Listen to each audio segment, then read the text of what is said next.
তোমার ସବୁ ଯନ୍ତ୍ରଣା ଦୂର ହୋଇଯିବ। ମନେ ପଡୁଛି ତୋର କଥା ତମକୁ ମୁଁ କହିଥିଲି ତମେ ହବ ତାର ଅଧା ରାତିର ସାଥୀ ଆଉ ସିଏ ବି ହବ ତମର ଅଧା ରାତିର ସାଥୀ କହିଥିଲା ନାଇଁ ଫେରୁଟେ ହେଇଗଲାଣି ସେ ପୁଅ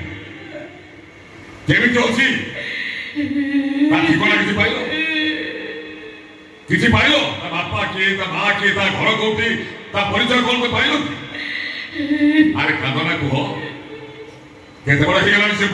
ପୁଅକୁ ଦେଖିବା ପାଇଁ ମୋର ଭାରି ଇଚ୍ଛା ହଉଛି ଆରେ କାନ୍ଦନା କୁହ କୋଉଠି ଅଛି ସେ ପୁଅ ହଁ କୁହ କାନ୍ଦନା କୁହ କୋଉଠି ଅଛି ସେ ପୁଅ କୁହ